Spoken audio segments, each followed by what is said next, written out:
Welcome to Hail Varsity Radio, the voice of Husker Nation. Insight, opinion, expertise, with the biggest and best names talking Nebraska across the state. Join the show on Twitter at Hail Varsity and at Schmitz_radio. Call in at 402-466-ESPN or 1-800-825-5865. Here's Chris Schmitz.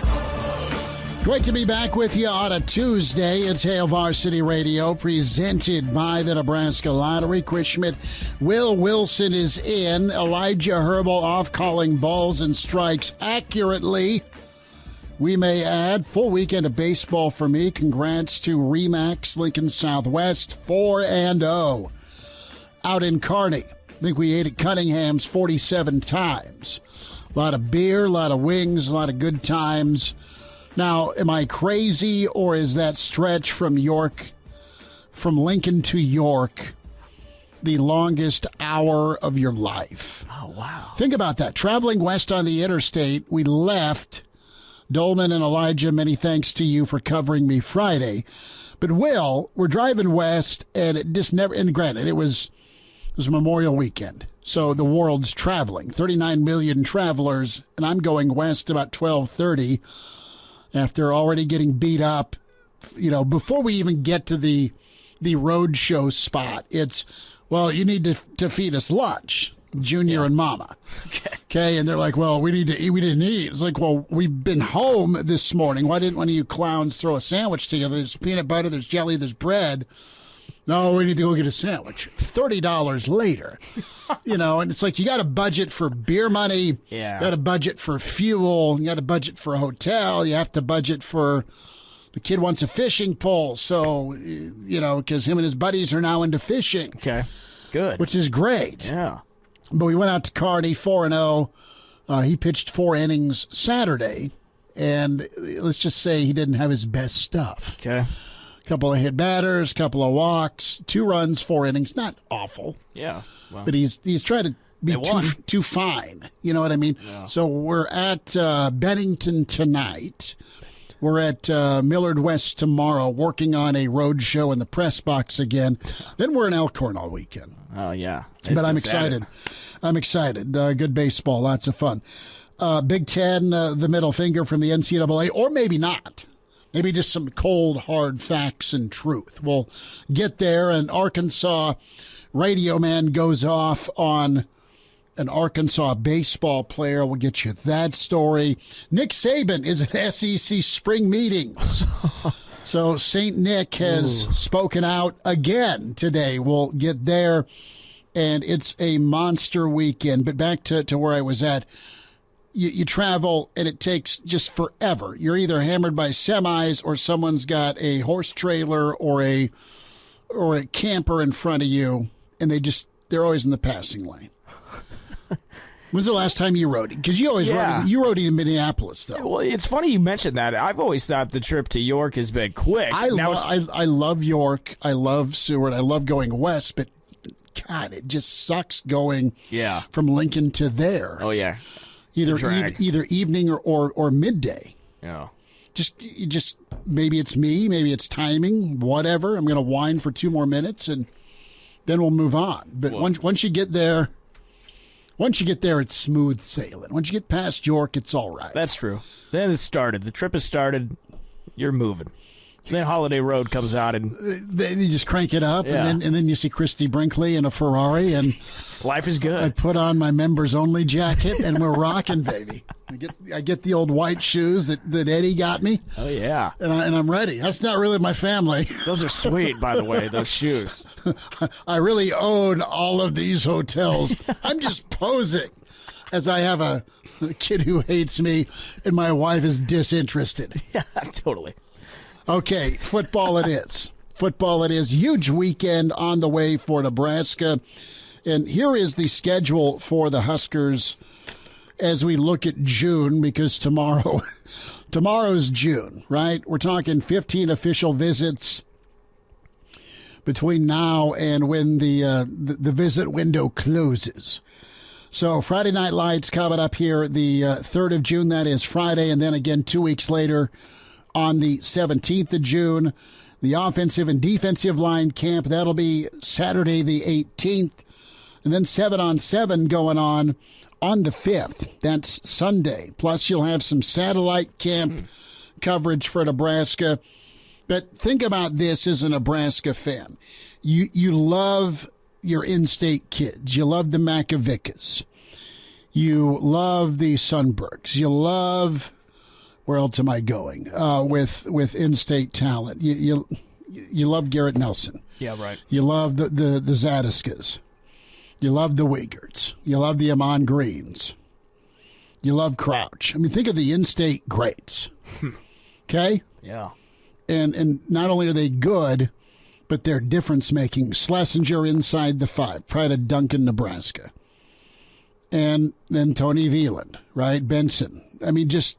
You've had some real difference makers that are really good high school players that turned into really good teammates and really good. Phil Ellis, great college players. Absolutely, 100%. And you have a whole new era of football now. And that new era of football is, A, I can go to the highest bidder. B, Nebraska's secret is out, that there is some really high-level talent in this state being developed, and while it worked out okay in 2018 and 2019 more so to keep your in-state talent from the Metro, you've lost your last 3 or 4 in-state recruiting battles. You have, and some of the ones that you won aren't here. Xavier Betts. Yep. So this weekend, Nebraska has a chance to plant a flag and let Mickey Joseph do his thing on Malachi Coleman with Oregon all over him and other prospects, Minnesota, Michigan, even within your own conference. Maverick Noonan, his dad, a first-rounder, great ball player for Northeast. Danny Noonan, Maverick, and we heard from some of the guys who get to coach Maverick. Coach Waller, former North Star coach, he's up at Elkhorn South now. But Maverick's the real deal. He's headed to Minnesota and Stanford and Iowa. That's the end of June and middle part of June. But he'll be in Lincoln for this upcoming weekend. Brock Knudsen, Scotts Bluff offensive lineman. Iowa State loves him, flew out to see him. He'll be here this weekend. And then the hottest guy in-state recruiting-wise is Cade McIntyre. He is an incredible linebacker from Fremont Burgett. We had a chance last summer to interview all of these kids at Steve Warren's Media Day. And Cade, no kidding, man. I mean, you blink, here's Tennessee. Here's Eckler coming after him. You blink, here's Oklahoma coming after him. Iowa's always got great linebackers. They do. They got bang, bang, bang. Will, Mike, Sam. All right? They've got 3 backers that just get developed and then go break your nose for 3 years in the Big Ten, and then they're off to the NFL for 7 years, feels like. But Nebraska, obviously, offering McIntyre. The Huskers got a real fight with Oklahoma, not just for McIntyre, but also for Malachi Coleman. And that's just, the word's out. Yeah. The word is out. It's easy to check out Huddle and see in-state kids kill it, and the rest of the country's looking at Nebraska kids. So in the world of NIL and transfer portal, you can, more times than not, I would say it's safer, safer to go get in-state kids and hope that they'll stay and stick it out because it's in-state. Yeah, keeps the fans happy. Right. Well, how about keep the family happy? Yeah, true. Right? So that's my question here, and that's the big part. Not only these really good players that are difference makers potentially for years to come for Nebraska, but you want to win some hearts and minds as well. This is a PR thing. You don't have to play them, but you got to take them. Yeah, got to go after them. Got to go after them, and they got to be part of the roster. When do you think of the camps that we put on? Do you think other schools put as much, juice and stock into these camps? I think I think they do because they want a firsthand look of it and evaluation. Totally do. Yeah.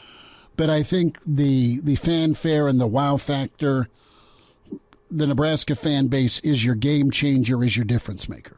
Period. They are, and then the coverage. I mean, other places have great reporters and coverage, but Nebraska as a state has a massive amount of media covering Nebraska, which is great, and that's an impression on families and kids about how important it is. So, no, it's all good. We go from the current stock of in-state talent that is going to be in for Friday Night Lights to a guy that was part of Friday Night Lights years ago and is getting some preseason kudos, Garrett Nelson. Think when we talk about the in-state need, think about how big of a get Garrett Nelson was for Coach Frost. Scottsbluff, throwback, dude, leader, vocal.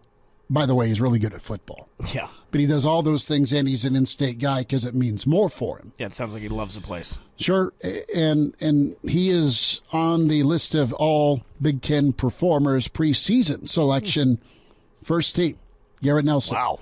That's what Athlon's laying down, throwing down right now. So that's pretty impressive here as Athlon, it is preseason magazine time. It's not quite Nudie Magazine Day with like Billy Madison. Sure. But even better, this is preseason college football magazine time. Phil Steele, of course, the Hail Varsity yearbook is going to be dropped here real soon.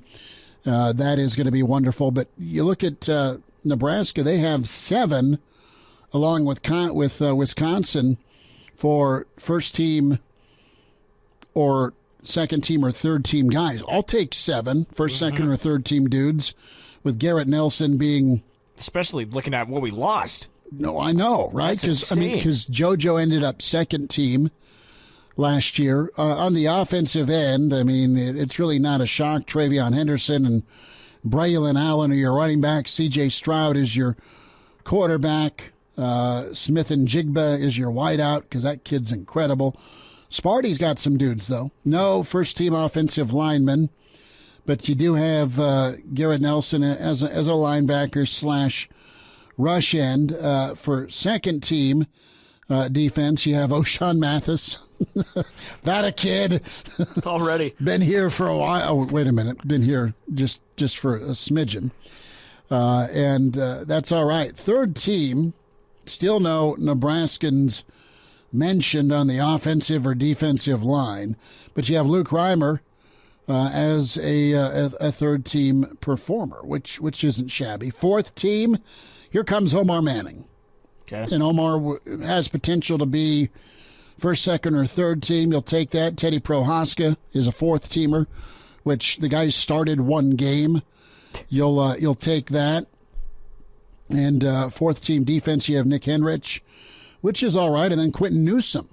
So okay. Some of the guys that are kind of the next up for Nebraska getting some love, which is important. We'll get plenty of thoughts here as some of the NBA scouts have spoken. What is the latest on McGowens? What's Bryce's future look like? We'll have some thoughts from Nick Saban coming up. And, of course, you have a mountain being made out of a molehill. Adrian Martinez, did you see this? Did you guys touch on this? We'd have, well, Hooks and I did, yeah. Yeah, this morning? Not this morning. I think we got to it last week at some time. Okay, yeah. So I'm a little out of it because I was gone Friday. But listen, you had Adrian Martinez sit down with Kansas City Sports Channel or something along those lines. And, right. But the why are we talking about it? We're talking about it because the way it's being framed, and this isn't fair to Adrian, okay? This isn't fair to Adrian. Let's play it. The headline says, Adrian throws shade at former teammates, throws shade at Nebraska. You make the call here.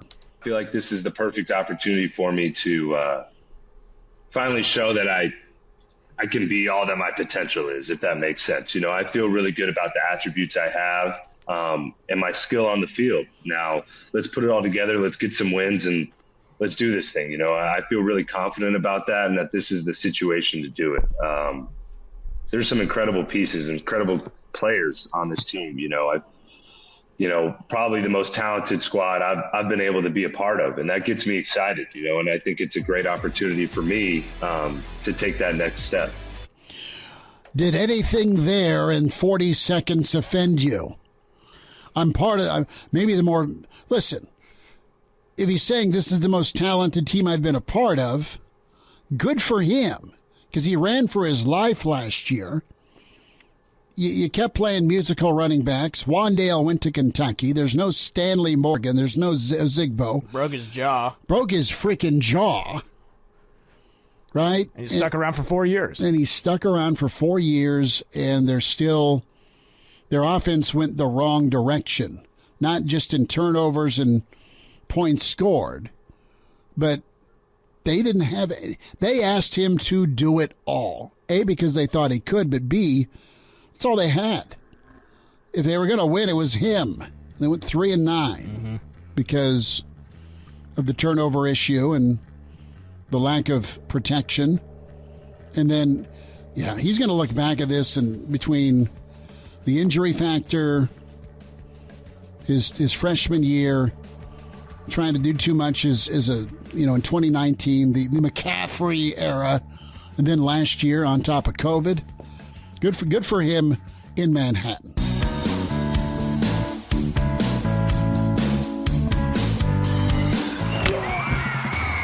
Hello, listener. Hey, it's Chris Schmidt with Hail Varsity Radio, and I wanted to let you know about a special deal just for listeners of the Hail Varsity Radio Show podcast. We're offering $10 off the annual subscription price of $29.99. That means that you, for less than $20, can get everything we do. 10 issues of our monthly magazine, our annual football yearbook, and all the premium content we produce at HailVarsity.com. Just go to HailVarsity.com/subscribe and enter in the promo code GBR for $10 off a full year of Hail Varsity. That's HailVarsity.com/subscribe, promo code GBR. Chime in 402-466-ESPN or email the show, Chris@HailVarsity.com. Just try me. Back to Hail Varsity Radio. Thanks for hanging out. So Mitch Sherman is flying back from Minneapolis. Mitch will join us tomorrow. That means open phones. You want to get in or email Chris@HailVarsity.com. Do it. We'll talk to Coach Kaz for a couple of segments in the 5 o'clock hour. Numbers to dial up 466-377-6800, 825-5865, 466-3776. Find us on Twitter at Schmidt_radio. Chris Schmidt, that's me. At Will on the radio, Will Wilson and his throwback Big 8 gear. And always follow ESPN Lincoln on Twitter and the on-demand section, ESPNLincoln.com, on the website, and, of course, Hail Varsity. Great stuff from Greg Smith. More on Friday Night Lights and the recruiting weekend. We'll dive into some more recruiting with Rick Kaczynski in hour 2. We'll have Greg with us on Thursday of this week. So, good news for Bryce McGowens. You have the NBA draft just a few weeks away, and you have Bryce that's on track to be the highest selected Husker since Ty Lue. And it's funny, with Tyronn Lue, you have Rich King, okay? And then there's Pike, and Pike got traded. I think Pike was originally drafted by no, maybe that was Lue. Lue was drafted and then traded. Long story short, you've got another first-round opportunity. Banton went second round last year. Roby went second round, I think, in 19 or 20. So you have the draft is going to be June 23rd in Brooklyn. So good stuff here from Robin Washit on confirmed workouts, okay? This is who has looked at Bryce McGowens. Imagine him with a role in Philly with that talent. Pretty impressive. Imagine Bryce with Golden State. Wow. But guess what? They're going to be picking right about where Bryce is projected. He could end up with some of the better teams where they can develop him and then kind of ease him in And then, and I'm not saying he'll struggle like Andrew Wiggins, but Andrew Wiggins was a lottery pick, I think 1 or 2 overall, and it's finally now 27-year-old Andrew Wiggins is awesome. Playing good. With Golden State, found his role. And you're seeing the first pick overall wow factor. But, man, Exactly. you had a lot of patience needed when he came out of Kansas at 19. Yeah. Right, where he'd go for 37 one night and 2 the next. That was in college. Didn't look like he cared. Well, he wasn't grown up. Yeah. I mean, you got to be. It's a job. As much as you love doing it, and it's pretty awesome, it's still a job for him. So McGowens also being looked at by the Knicks and the Celtics, Jazz, Atlanta, and Rockets. So, of those teams we laid out, Golden State, well run, high level. Boston, well run, high level. Utah's been really good with the draft. Hawks, I mean, I know that they were 1 year at a 60-win mark, and then they just snuck into the postseason, but they're a lot of fun. I don't hate on Atlanta. You have John Chepskovich tweeting out that McGowan certainly looked the part at the end as an NBA wing, potential first-round pick, and Rock Nation did what they're supposed to do, and that's showcase him.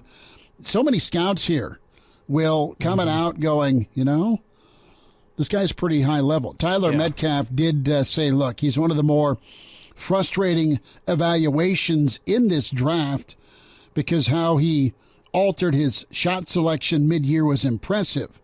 So are we getting the volume score? I'm going to force it because no one's going to tell me no. Or are we going to get the McGowans that really, and that's what I go back to. I was talking to a friend that's in the NBA and was at the combine, and it's like, all right, so what's the word? And he's like, man, they being a lot of the scouts he talks to or gets asked about McGowans, even because, he's from Nebraska.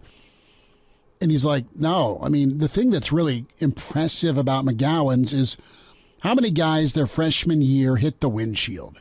Oh, the rookie wall or the freshman wall, right? Yeah. Well, it happens. McGowan's got better.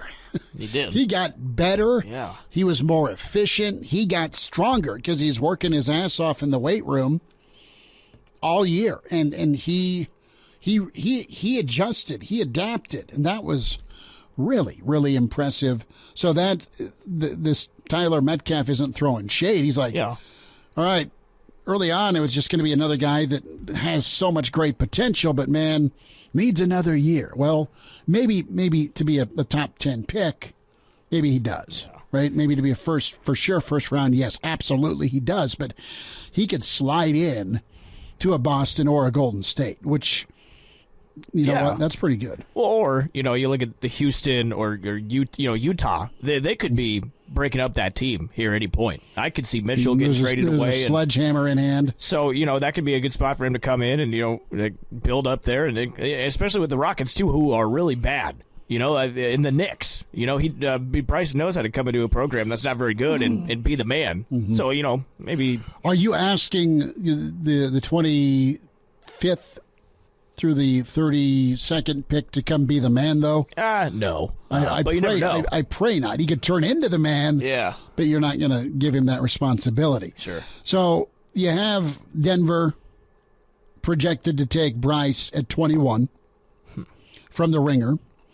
The Athletic says it's Memphis, right? And that's from Utah via trade. Oh, okay. 22nd overall. Or Memphis keeps that pick at 22nd. That's from Stadium. Yahoo says, all right, it's all the Mavs. He goes to Dallas with pick 26. Miami in at 27.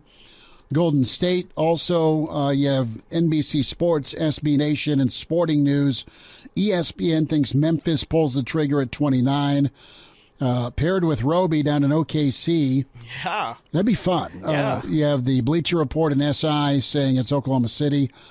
I've seen Orlando a lot. I saw Orlando early. They have Draft Express says Bryce is going 31 overall to Orlando. And then Toronto, paired with Banton, right?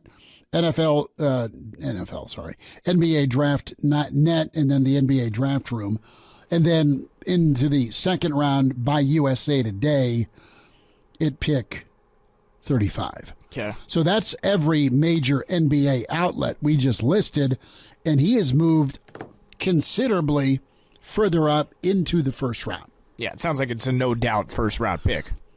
Let's hope. Let's hope for him. Good for him with Bryce McGowens, but he has done some work and did some impressive things at the Combine.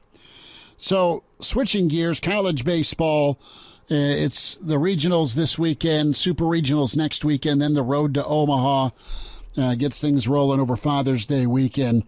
And Arkansas is kind of a shadow of themselves, right?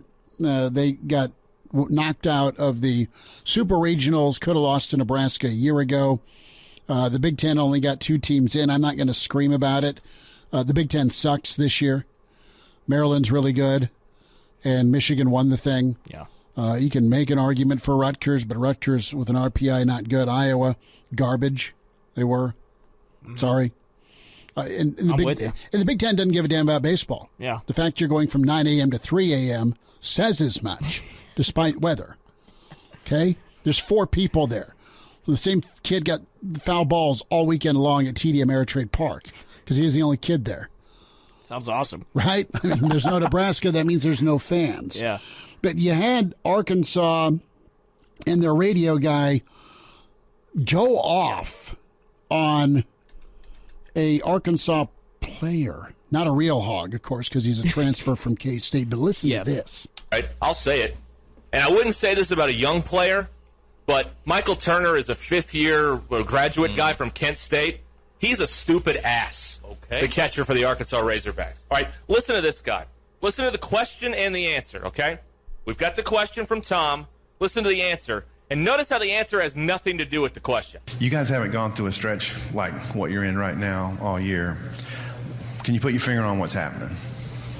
Not really, man. We're just trying to keep the circle tight and cut out a lot of the outside noise. It's not always that easy to play here. There's a lot of people that are fans, good fans. Some aren't so great fans. And if you read Twitter after the game, it can get in your mind a little bit. So we're just trying to keep the circle tight and keep moving forward. Okay, first of all, you're not a Razorback. You've been here once. You're a rental player, and you've sucked. So thanks for nothing, first of all. Secondly, as a rental player, you do not get to come in here and criticize this fan base, you stupid ass.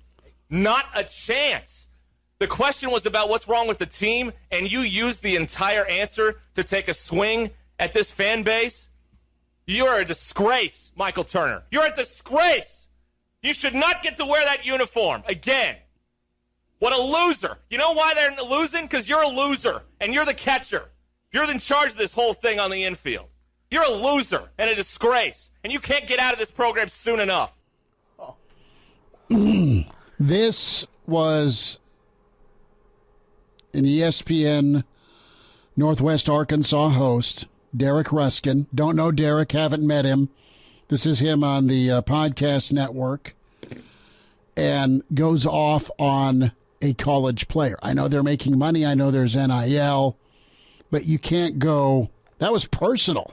Yeah, you just call him stupid ass. No, right, but I mean, it was personal. It's like you've lost money on him, and I don't know that. Yeah, right. But I'm saying it felt like it was deeper than, well, the Hogs aren't hosting for the first time in forever, so... Maybe he's a little mad. Let's blame... Listen, you talk to people, you know, folks that are part and close to programs.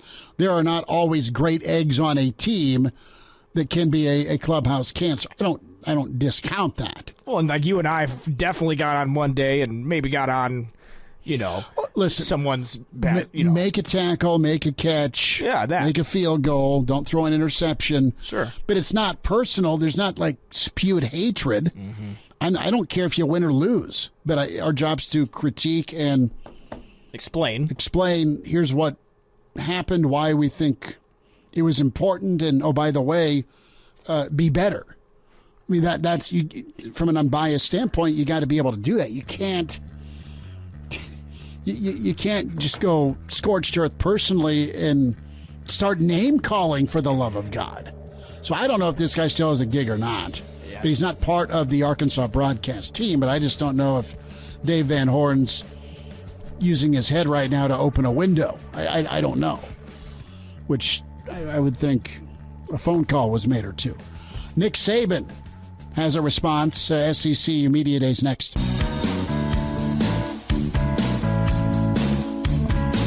Calling all Storm Chasers fans. May 31st through June 5th, the Indianapolis Indians are in town for the first time this year at Warner Park. As an Omaha newbie, I attended my first Storm Chasers game earlier this season. And man, I'm telling you, they know how to do it right. The perfect family atmosphere with high-quality baseball. I mean, you're watching future pros here in Omaha. What an awesome experience. And that's what it's all about. Join the Storm Chasers June 4th for Runza Night. Runza will be sold inside the stadium. Plus, you'll get to see your favorite players wearing some specialty uniforms. If that's not enough to sell you, you can even snag yourself one of these jerseys, signed, I might add, after the game when they're auctioned off. It's all for a good cause benefiting the food bank for the Heartland.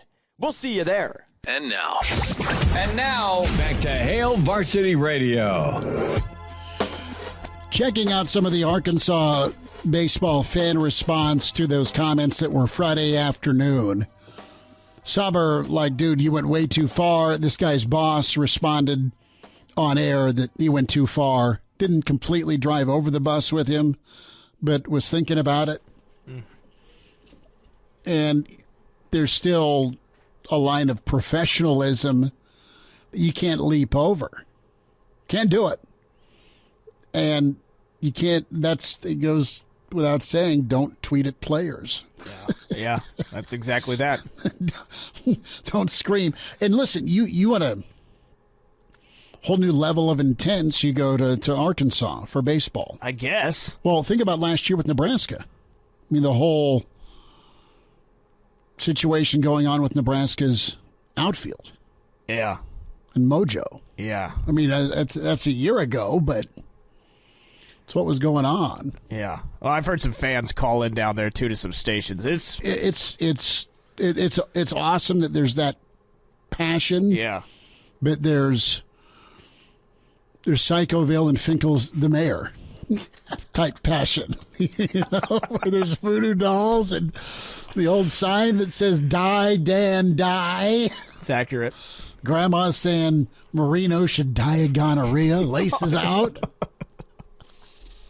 Okay. Fan and fanatic. I know. I get it. Yeah. And you might know some Nebraska fans like that. Talk to your mom or dad during the 70s. How intense the dislike and want to beat Oklahoma was.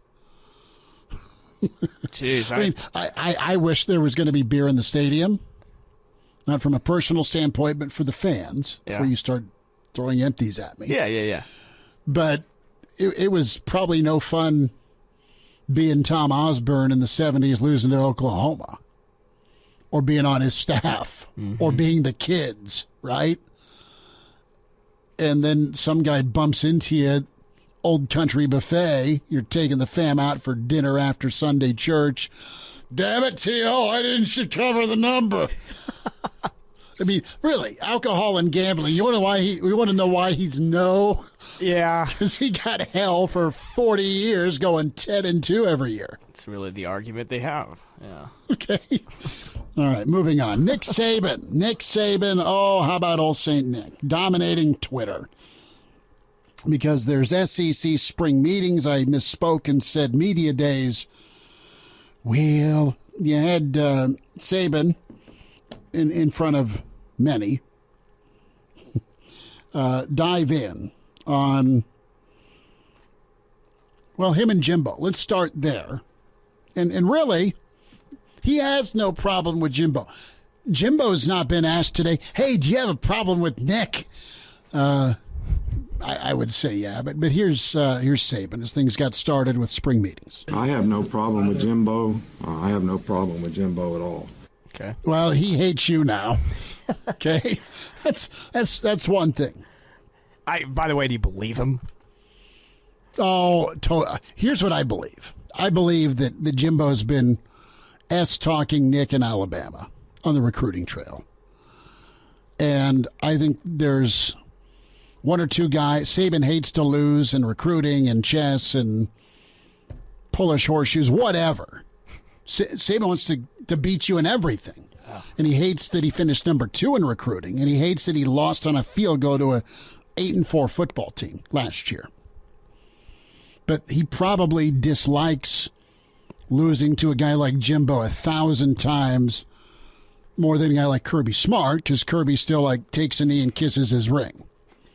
Jimbo, per The Athletic, would try and show off his offensive creativity instead of getting some of his guys on offense ready for the upcoming opponent. He would tweak things on offense.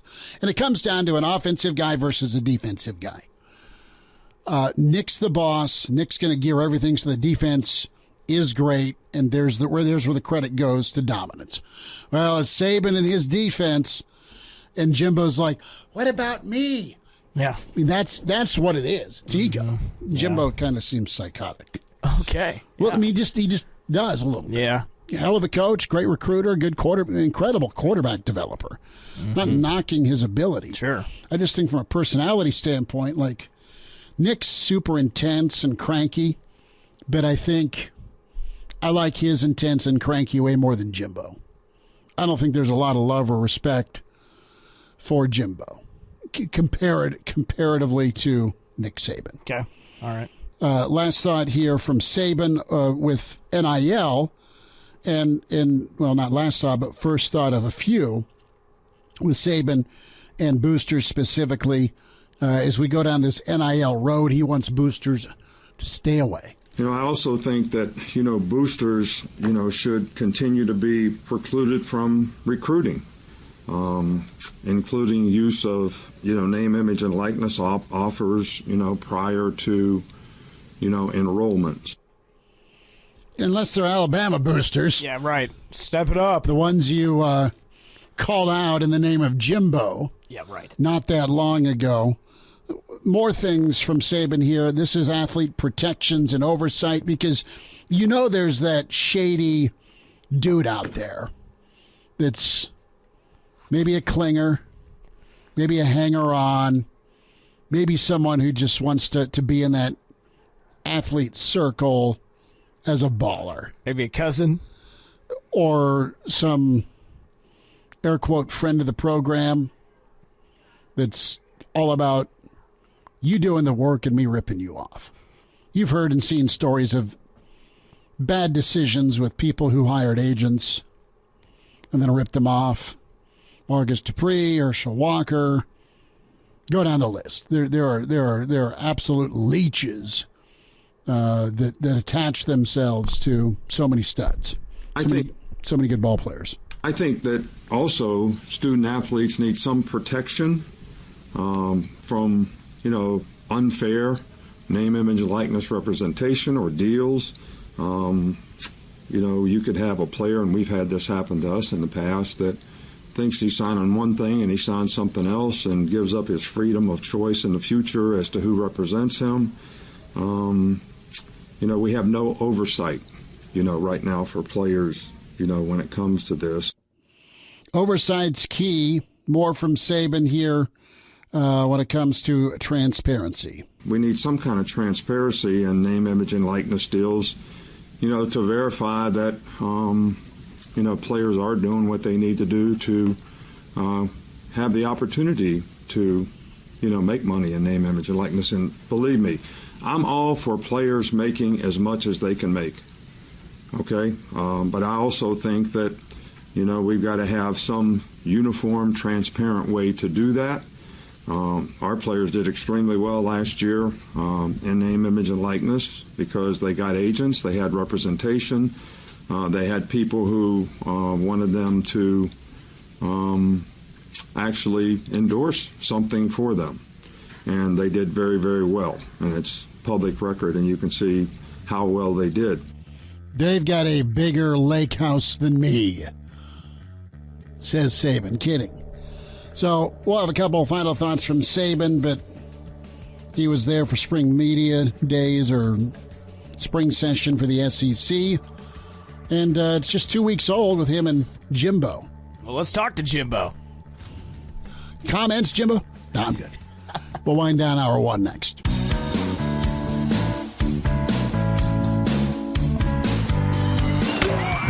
Pardon the interruption, but I'd like to save you some money.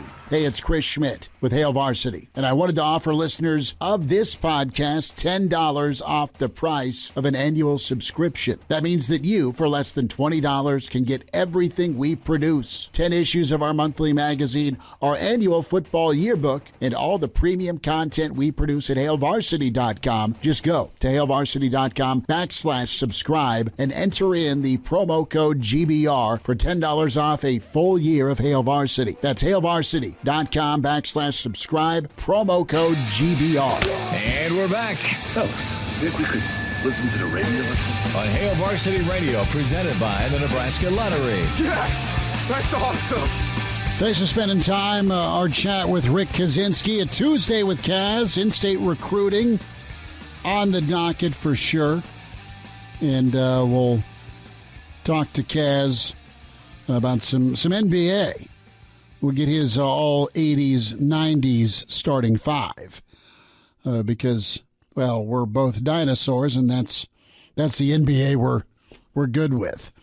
Reminder to get buckled up, hands on the wheel, eyes and mind straight ahead. The driver has one job to do, to drive. A message from the Nebraska Department of Highway Safety Office.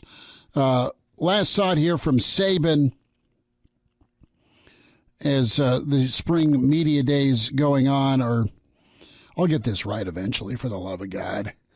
The spring meetings, we'll just say this. There's not two different media days. Get it right, Schmidt. The spring meetings. So this is Saban on uniform NIL. Uniform NIL. I guess the point, and I should have never mentioned any individual institutions. I said that before.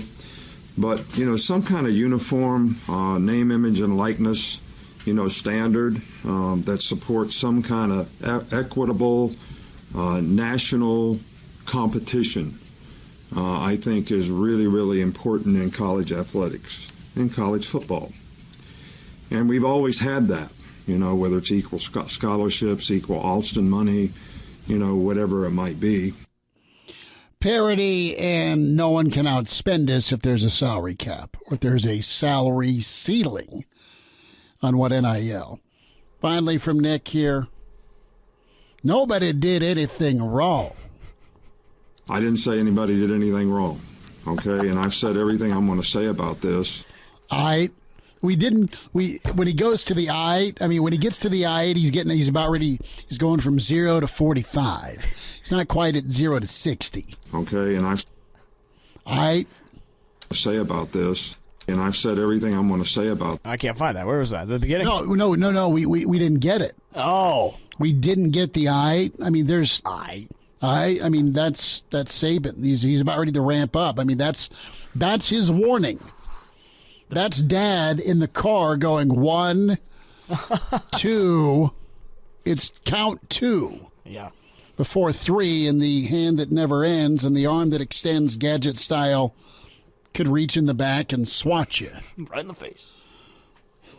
So, there we go. And I like the seating chart, too, that you sent me. Yes, and that's it. We retweeted that. I don't know if this is make-believe, but Pat Smith with the SEC...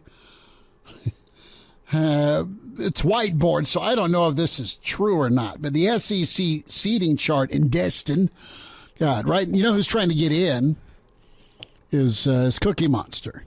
Go Tigers! Yeah, I wonder how close he is to this. Coach O, well, he always hangs out in Destin, shirtless and at some beachfront bar.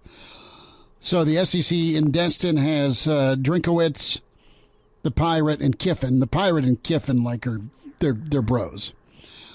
Brian Kelly, Mark Stoops, and Kirby Smart, and then Napier and Harsin, Pittman, and Saban.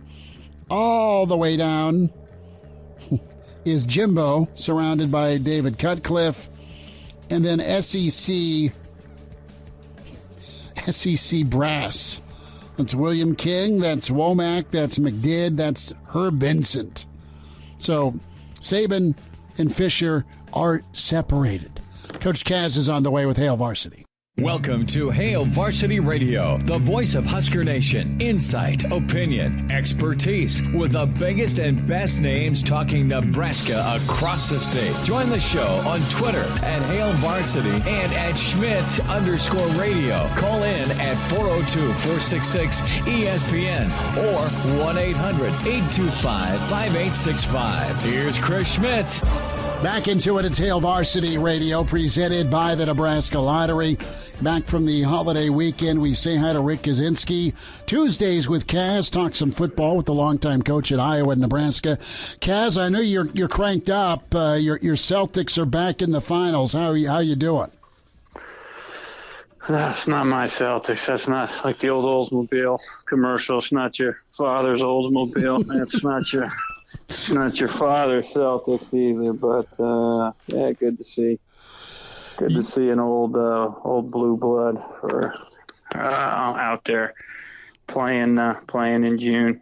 Yeah, it'll be fun to watch Golden State and Boston do their thing, and Boston's, they can take care of the basketball defensively. Them and Golden State both are two of the top defensive teams in the league.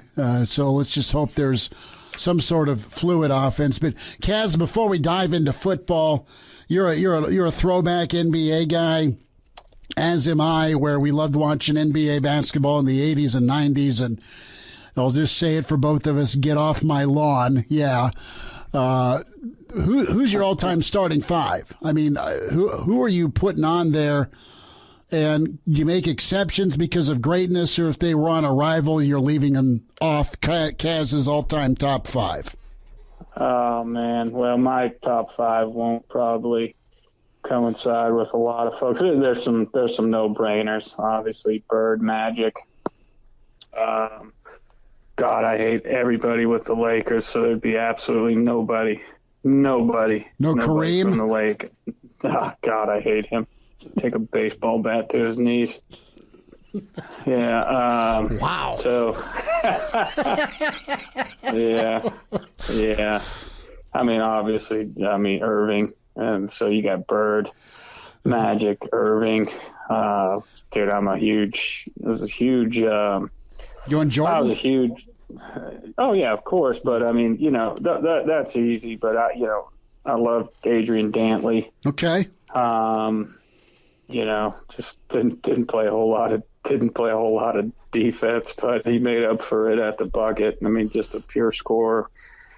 Oh man. Oh gosh. Tiny Archibald. Okay. I mean, he'd probably only gonna be on my list, but that dude was just tough.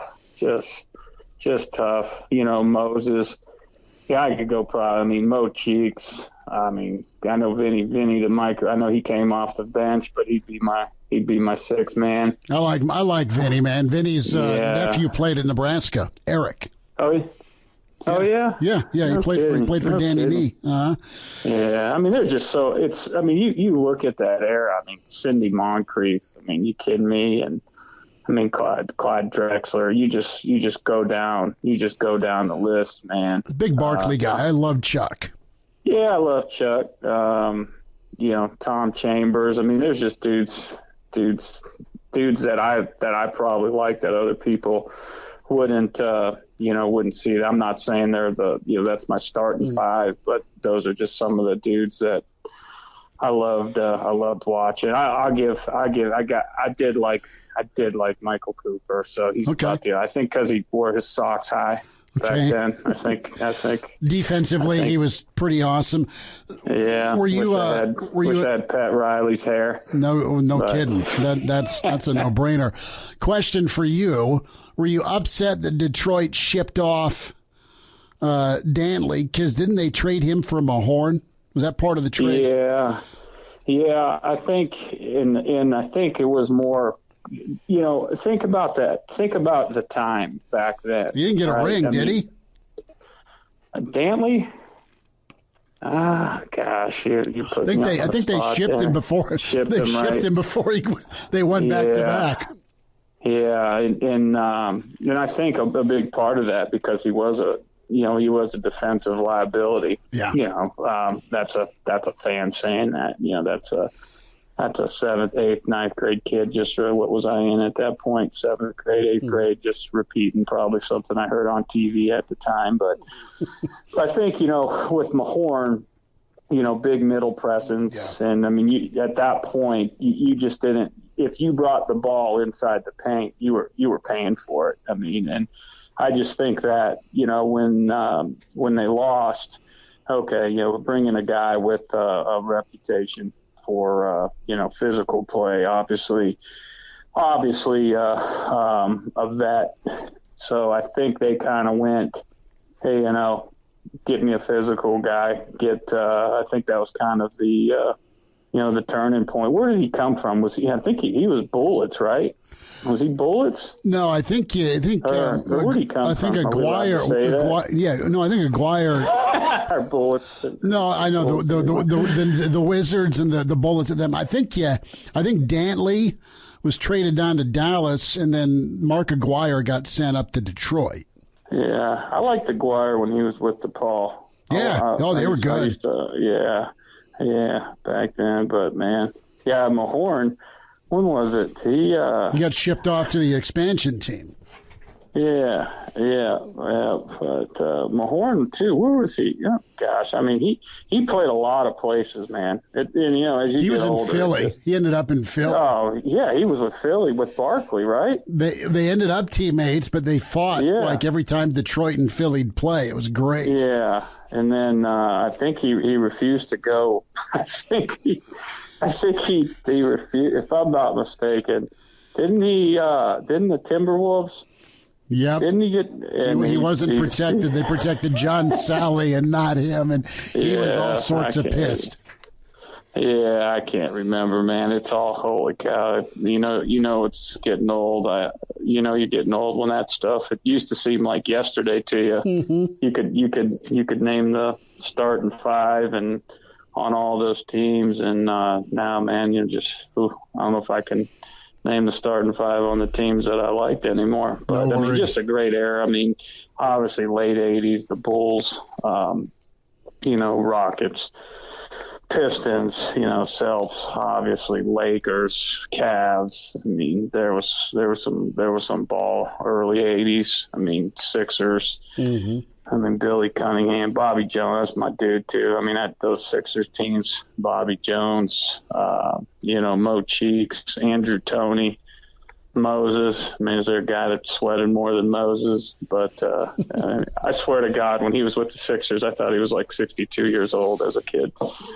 Dude, he was just incredible. Him and Dr. J, and then they won. Daryl Dawkins. I mean, that was a highlight. Fake the funk. Long. Oh man. Yeah, I mean, Dunk man. For how great. many years did you see him smashing that? I mean, that was the highlight there, man. What was he, number 53, if I'm not mistaken? I think so. Chocolate Thunder, man, ruining rims. Yeah. It was good. Rick Kaczynski's with us. Kaz, you've got a lot of in-state talent that'll be at Memorial Stadium for Friday Night Lights this upcoming weekend. I know I've asked you before, but I want to kind of narrow down the question a little bit with in-state evaluation. Did you guys worry about level of competition a kid was playing? If you're going after like a Class B or a C1 or a C2, Class A, you're going to see against Lincoln and Omaha, and then some of the larger regions, even if we're talking Central or Northeast Nebraska. The point is you have some talent that'll be on hand. You'll be able to see the athlete, but you won't see him against Class A competition. They'll go win state titles in C2. Your guys' job is to evaluate how that translates, to Big Ten football. Yeah, no, I mean, not at all, because, here's the thing, high school football. I mean, you got coaches that are teachers or they're athletic directors. I mean, they don't get 20 hours, which is tough. I mean, it's hard to develop guys 20 hours when you have them during the week and game plan and all that. And you got coaches that have other jobs, and you get the players for 2 hours a day, probably max. So No, I mean, you can tell a good player. I don't care who he's playing against, but that was never a factor. You just you could pick out a dude on a screen. Obviously, if he was a freak, it didn't matter where he played.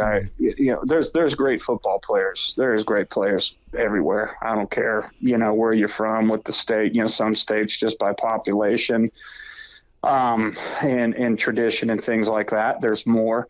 But there's great football players. There's great football players everywhere. But no, we never looked at the brand of football that they were playing or playing against, because as coaches we all been there. I coached high school football for 2 years. I had a surveying job. I was working for a construction company, and I'd leave at 10 after 3 and get to the field at 3:45, and just do individual. There was no game plan. I couldn't tell you what the other team was playing until game day. So you take all those things into account, and there's just certain things that you look for in a player based off position. And I always tell, we've talked about this, ankles, knees, and hips, they can bend. You're looking at a running back, or if he's got to turn his if he's grinding coffee, with his opposite hand to make a cut, if you see that back elbow come away from his body, that tells you about his balance and his strength and things like that. And you're looking off what foot he's cutting off always. And, there's certain things you look for a receiver when they're going across the middle and different coverages. It's so they're playing against. And so, but you can tell a good player if there's a good player. But I just think, getting back to the in-state, I think it's more important now, to be recruiting in-state more than ever. For lack of articulation, I'll say unfortunate. Even when I got there and when we knew Coach Osborne was heading, was being pushed out the door, I'll say it. I can defend it. Dude was pushed out the door by those clowns. I know Bo said it on that podcast. Coach Osborne should have stayed and should have been able to do whatever. He should have went out however the hell he wanted to go out. And, that just wasn't right. And, but, Schmidt, we were playing, it was almost like an NFL. It was almost like a win now.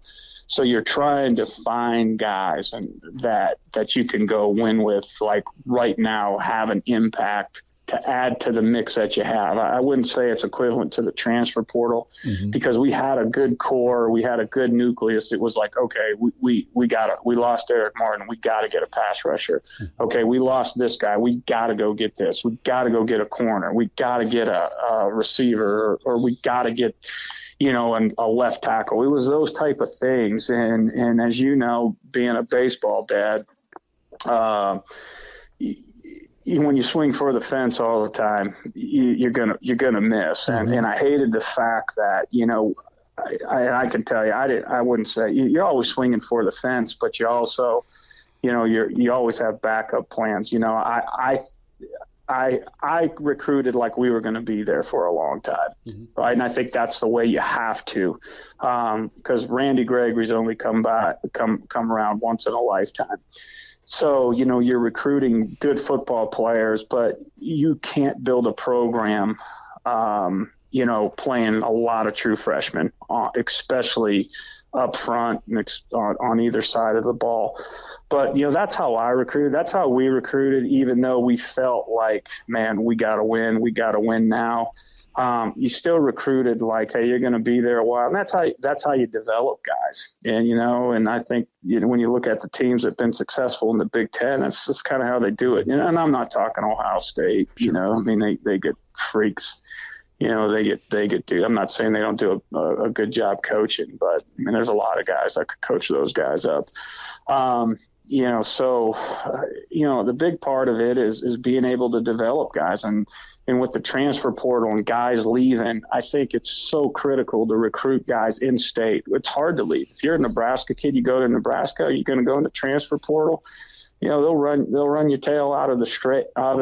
And I just think that there's a pride, a kid. I always felt this, man, that kids from the state, it just means a little, or from the area, it just means a little bit more. And I think when we had success at South Carolina, that's what we did. We recruited a lot of South Carolina kids that probably that Clemson didn't want, that Georgia didn't want, that North Carolina didn't want.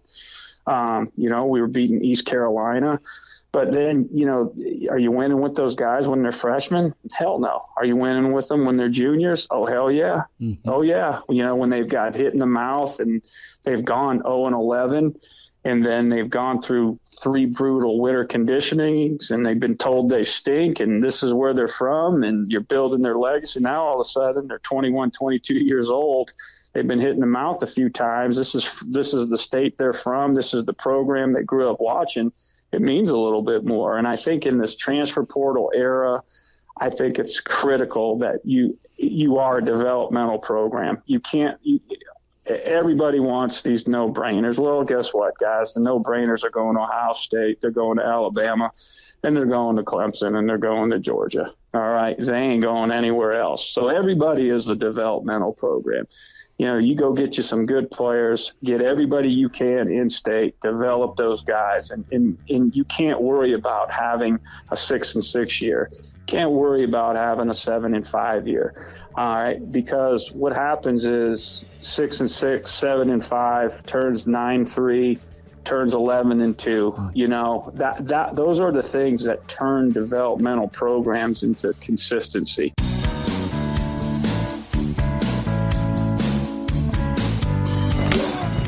Pardon the interruption, but I'd like to save you some money.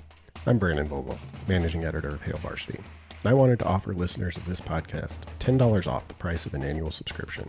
That means that you, for less than $20, can get everything we produce, 10 issues of our monthly magazine, our annual football yearbook, and all the premium content we produce at hailvarsity.com. Just go to hailvarsity.com/subscribe and enter the promo code GBR for $10 off a full year of Hail Varsity. That's hailvarsity.com/subscribe, promo code GBR. And now, back to Hail Varsity Radio. Back in Hail Varsity Radio. A few more minutes here. Rick Kaczynski with us at Tuesday with Kaz. We continue on talking about the importance of in-state recruiting. You have to build that. And I think that's what Nebraska hasn't been able to do in a really, really, really long time, because every single coach is – you're fighting for your job. But yeah, man, if you got in-state talent now, you take them. That's my philosophy. And I know we took some hits in state, but I can tell you when I was there, hell, that kid who went to Stanford, he had Central Michigan and Nebraska. He came to our camp. We offered him. We offered that kid. It wasn't like we didn't recruit him. It wasn't like we didn't want him. He went to Stanford, man. Sometimes that happens, man. He's a great player. He's still a great player. What's he played for? The Bills? Vikings. But, we would have loved to have that dude, man. And you look at Riley Reef. I know he's not from Nebraska, but he's a bordering state. That came down to Nebraska, Iowa. We got him here. But those are the guys.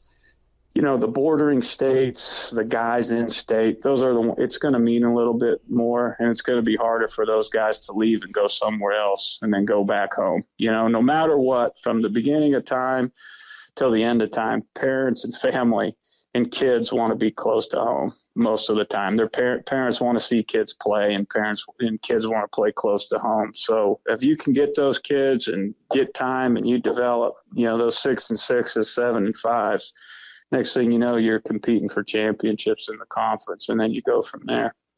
Rick Kaczynski's with us, Hail Varsity Radio. Kaz, you've got some of the preseason All Big Ten selections are out. Garrett Nelson, a preseason All Big Ten first-teamer per athlon. And, what's a good year for Garrett Nelson? Another one of those in-state kids, and he's been kind of the heart and soul of the defense for quite a while. Yeah, well, you can't go by statistics. So, and this is what happens to kids a lot of times that are great players and really good players is, the expectations, not from with them or from the coaches, but from the fans and from people that aren't watching the end zone copy and the highlight copy, or in the sideline copy. What they don't understand is the impact that those guys have on the defense and the impact they have on the offense and how people have to game plan and how they make the other guys better. A lot of times people will look at a great player and say, oh, he was better last year based off statistics. Well, guess what? Athlon thinks he's pretty good. You think he's pretty good. I think he's pretty good. Well, guess what? So does Iowa. Wisconsin. Yeah. So, those guys aren't idiots. They're not going to say, let's line up and let's try to see if we're better than their best player, right? So people game plan you. People did that at Nebraska. They did that to they did that to Randy. They did that to Keontae Evans. They did it with Prince, and those they're not. What are they going to take their chances? Hey, here's a first round. I'm a honorable mention Big Ten quarterback. Let's go after Prince all day. Let's throw at Prince all day. Just take a step back and don't look at statistics. You got to look at the impact. You got to look at I guarantee that you'll see guys, there'll be a story, there'll be a guy that you weren't expecting to play as well as he did. And a big part of that is because a guy like Nelson, that people are game planning and Nelson in that meeting room and that confidence and in those situations that he's been. You have a guy that's been out on the field that's going to be in that huddle when things hit the fan, when you face that adversity. Hey, dudes, we're fine. Been here, done that. Just hang tight. A guy that's going to, grab somebody by the face mask, a guy that's going to punch somebody in the chest, and a guy that's going to tell a dude after he makes a mistake, hey, it's all right, man. He can read the room. He can read the field. He can read the huddle. He can read the sideline. He can read the locker room. Right. So when I say impact, it's that. So just Nebraska, don't look at I hope he has unbelievable stat year. But a lot of times these great players that have, a great junior and what is he on, his third senior year? I can't keep track. I don't know these dudes. I think he's actually, a legit fourth year guy. Legit. Yeah. Oh, wow. That's odd. Okay. So, guys who had a great, second and third year in the program, statistically, they might not have a great senior year, but they were better football players and made the defense better. So that's what I expect from that guy. It's not necessarily what he does individually, but obviously that's a part of it. But individually, he's going to make the 10 other guys better. So that's what I'm looking for. So who's opposite of him, mm-hmm. right? That's what I want to see. Who's going to step up? Who's he going to push? He's not going to let those dudes slack. I mean, he's been here 3 years, hadn't gone to a bowl game, man. I mean, enough's enough. And I think, obviously, I don't know him. I don't know him from Adam. I've seen a couple of his press conferences. He seems like a guy that, hey, I think he is enough's enough guy. This is it. We're turning the corner. This is my team. When you're 40 years old, you can come back with your 3 kids and your wife and say, "Yep, I was part of the era that didn't go to a bowl game." Oh, hell no. So let's change it, man. And those changes start happening now, and they change in summer conditioning. Fall camp. That's what I said all the time. The coaches can. They set the tone, but man, there's nothing like peer pressure, man. And when you have a good player that's tough, that's respected, that's holding people accountable, you're going to have a better football team. And I think Nebraska has more and more of those guys, in their huddles now. And that's just going to make you a better football team. The players got to hold the players accountable at some point. Rick Kaczynski's with us, Hail Varsity Radio. Kaz, we'll let you get out. Wanted to get a quick thought as we circle back from recruiting. Who's the guy or two on staff that you had a great relationship with that was kind of your sounding board, or vice versa? Who are you a sounding board to when it came to kind of evaluating and talking out some of the targets you guys were going after? Who were you close with? Oh, man, to be honest with you, I mean, we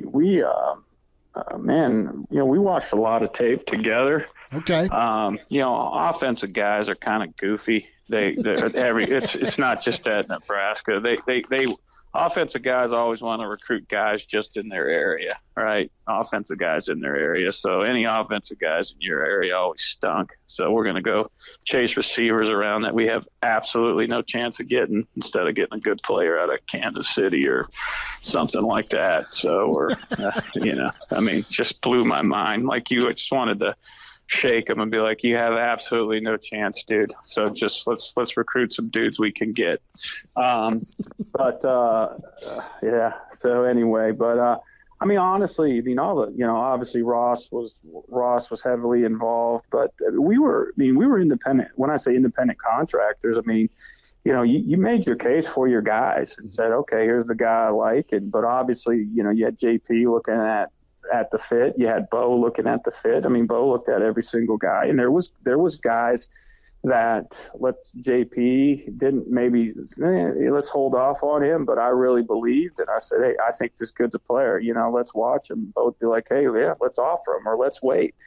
Stuff like that. But no, man, we were all heavily involved. Obviously, I had a lot of respect for Coach Joseph. I think he's one of the best at, finding guys that are great players that may be a little bit under the radar, like, hey, here's this dude, man.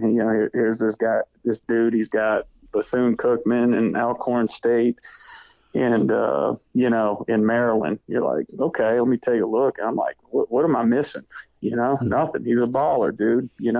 Kid eats one meal a day. He lives with his grandma. It's just stuff like that, and then you look at his frame and you're like, man, this dude's going to be 260 by the time he's a junior, So it's just things like that. But I think, we all did a pretty good job of sounding off one another. And it's just when you get in, the defensive guys has an offensive guy in their area or an offensive guy they like, and you show it to them. Yeah, nah. But Garrison was good. He always, he was a dude, so he did a really good job recruiting. He did a great job finding guys. He was a good talent evaluator, and he was a guy too that would watch your guys. He watched every offensive lineman, so he was one I really, really respected. But, quarterback coaches, receiver coaches, good Lord, I don't know what the hell they watch.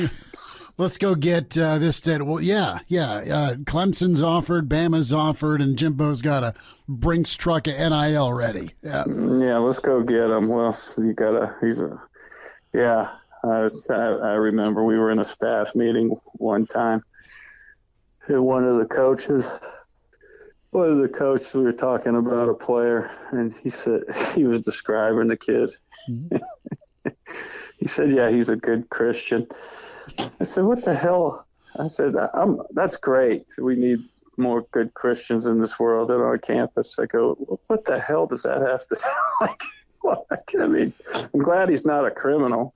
Right. Like, yes. Can he play? And then how do you know? Because, we can't even talk to these guys. So that's the funny thing. He's staking out church. Right? Yeah, if I saw a guy on the street and talked to him one time and told you he was a good Christian, like, come on, dude. But we'll do that with high school kids. That the coach walked by us after his gym class and he winked at us, and I left a questionnaire on the coach's desk. But yeah, we can evaluate his character there, right? So it's comedy. That's pretty good. Funny stuff, but. No, man, it's not a perfect science. You look at NFL teams that they spend a lot of money, got a lot of people, and they're right maybe about 50% of the time. So, it's a lot of it has to do with the kid. Mm-hmm. And but yeah, man, but no, get that in-state talent, especially now. I think it's more important than ever, and develop it, man. Get your Nebraska kids, get your Midwest kids that grew up watching the Big Ten, that grew up watching Nebraska, and that, don't want to go home. Because I still look at guys who transfer as, you failed. That's how I looked at it. I come from that era where if you transferred, there was a black mark on you, man. It really was. And I know that's not fair to kids now, but because the world's changed, but my world hasn't, not my globe. Rick Kaczynski is with us. Kaz, we'll do this again, brother. Fun to chat. Same here, brother. Thanks for having me. Good to talk. Another Tuesday with Kaz. Rick Kaczynski. Pretty thorough with the in-state thought, and Nebraska shifting that way. More so than, well, got to go back to the Osborne era. 500-mile radius. Important with the Peliti era as well, and get those stud walk-ons, man. We'll talk license plates with a Husker football theme. How's that grab you?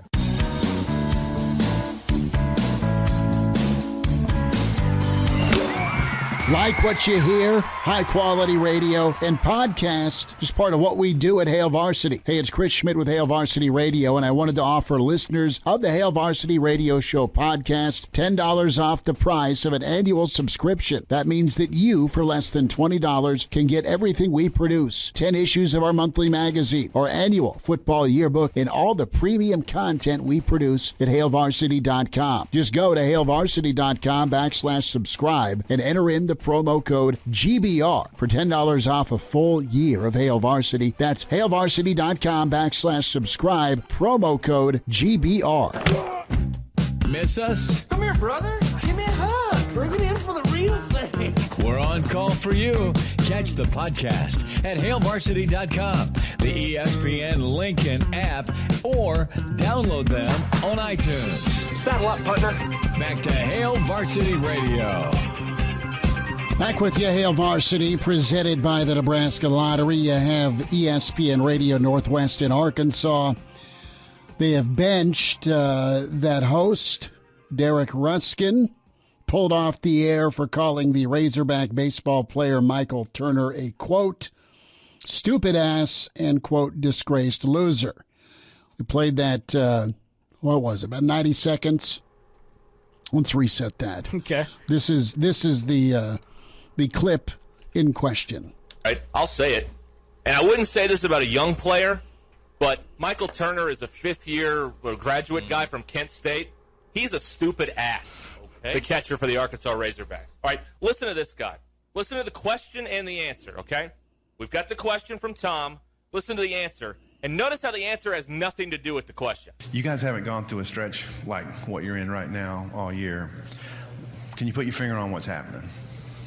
Not really, man. We're just trying to keep the circle tight and cut out a lot of the outside noise. It's not always that easy to play here. There's a lot of people that are fans, good fans. Some aren't so great fans. And if you read Twitter after the game, it can get in your mind a little bit. So we're just trying to keep the circle tight and keep moving forward. Okay, first of all, you're not a Razorback. You've been here once. You're a rental player, and you've sucked. So thanks for nothing, first of all. Secondly, as a rental player, you do not get to come in here and criticize this fan base, you stupid ass. Not a chance. The question was about what's wrong with the team, and you used the entire answer to take a swing at this fan base? You're a disgrace, Michael Turner. You're a disgrace. You should not get to wear that uniform again. What a loser. You know why they're losing? Because you're a loser, and you're the catcher. You're in charge of this whole thing on the infield. You're a loser and a disgrace, and you can't get out of this program soon enough. So, Tommy Kraft, the station manager, said the comments went too far, and you have Ruskin will be off air will be off air till further notice. Yeah. I don't even think the athlete said anything that... The athletes don't... I never saw the interview. It's radio. It's radio. I didn't see video of it. But the guy's like, bro, we're trying to keep the outside noise out, and the insinuation, the tone was that there's a problem and too many folks are on Twitter getting their feelings hurt.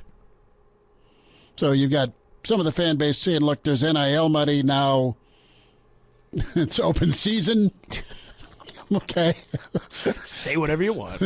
And then some are like, well, yeah, they're college kids still, and that was a bit harsh. Yeah. It was personal. It felt personal. Got to check your jersey and hat at the door before you go do a radio show. Yeah. Humble opinion. So there's not a lot of great opinion out with the new Nebraska license plates. Will, you see these? Yeah. It's the talk of the town. It is, and I guess I'm like, whatever. I mean, let's do something about getting murdered once a year when it's time for license and registration.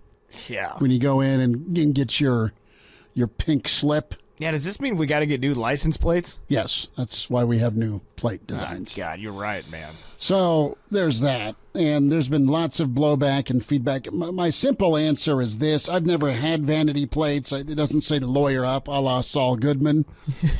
Okay, I don't have that. The wife suggested one time asthma boy. Okay. Because she's loving.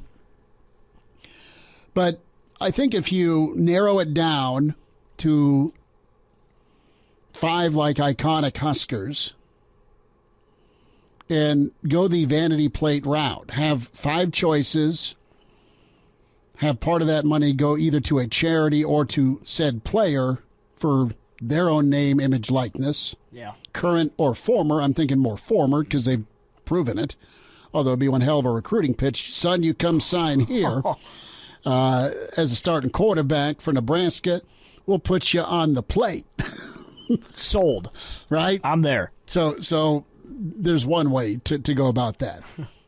But I'm thinking an iconic image of Sue. Yeah. Crouch. Johnny Rogers. I'd get one Frazier. I'd get one with Coach on it. Coach Osborne, well, T.O.'s the no-brainer there. There might even already be one. But I don't think so. Because it was just the normal red and black Nebraska. Yeah. Right. And so they're going to look ugly. I mean, that's just what's going to happen. Now there's nipples in this picture. Yeah, that's... With long hair. But they're man nipples. They are man. They are man. That's what I understand. Our friend Meg tweeted that out. All right. Yeah. Nipples. Thanks for pointing that out, Meg. Nipples. So listen, go the Nebraska route. Even give me a screaming Danny Nee picture. Yeah. If you're a big Husker basketball fan. Yes. I love it. I mean, Andre Almeida, put him on there. We got to pay some homage. Plate big enough? Yeah. Maybe. For El Grande? It's a little too much stuffing, that's all. Well, we loved El Grande. Andre. We loved El Grande. Listen, you shift this around from the background of the state capitol with the shirtless hippie to Nebraska themed. Make an argument. Pick your Husker legend, Wistrom, Peter. Go. I mean, I don't. Coach McBride. Yeah. Get the black shirt. I'm going to bring this up to him. We'll talk to Coach tomorrow. But you could go there and have the Nebraska insignia or the black shirt, skull and bones, or have just kind of a shadowy backdrop like there is now, but it's a moment in Husker football history. Yeah. We'll ask Babbers about this tomorrow as well. What moment? Because think about the moment. I mean, the punt return against Oklahoma. You could do Schlesinger's second touchdown run against Miami. Yeah. Frazier's Florida run. The run. Yeah. Down in the Fiesta Bowl. Sue stomping the Colorado quarterback. Alex Henry's bomb from 60 or 57 to be specific. But I think there's... What about Bo Pelini's finger point into Martinez's chest, Taylor Martinez? You want that sideline moment in time? That'd be pretty good on a license plate. You could. That's not what I was thinking with Bo. Okay. You could go with the cat. Yes, that beats mine. Or how about Team Jack? Their golf tournament's coming up here in July at Wilderness Ridge. Have Jack's run. That'd be special. Yeah. Sure. I mean, so there are sports-themed alternatives to an ugly license plate. Yeah. That's where I'm going. And as much as this state loves sport, how about John Cook and volleyball? Yeah. Okay? They're incredible. They are. It makes sense to do that math and pick your adventure. Pick your Husker. Pick your Husker sport. We love getting mad at everything. Well, you're just like, I mean, they're this is pretty boring and tame and mild, aside from, the nipples. Okay? So you got to look really, really hard for them. They're not pierced, thankfully. We'll wind out at Tuesday. Hail Varsity, presented by the Nebraska Lottery.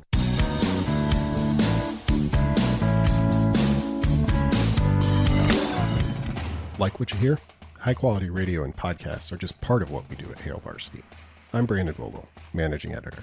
I wanted to offer listeners of the Hail Varsity Radio Show podcast $10 off the price of an annual subscription. That means that you, for less than $20, can get everything we do. 10 issues of our monthly magazine, our annual football yearbook, and all of the premium content we produce at hailvarsity.com. Just go to hailvarsity.com/subscribe and enter the promo code GBR for $10 off a full year of Hail Varsity. That's hailvarsity.com/subscribe, promo code GBR. And now, back to Hail Varsity Radio. One final time, get the podcast, subscribe to us, give us a rating. Good, bad, ugly, we'll take it. Love the feedback. Spotify, iTunes, Google Play, Hail Varsity Radio. 6 shows a week, weekend edition, ton of fun as well. And can just find and subscribe. And plenty on the Hurrdat Media platform. So many great podcasts. If you're a Nebraska fan, Aaron Sorensen, of course, Brandon Vogel. Jacob Badilla does a couple of different podcasts, a prep one, and then Hoops, as always. Derek Peterson, Dr. Petey. The Varsity Club podcast is must listen to as well.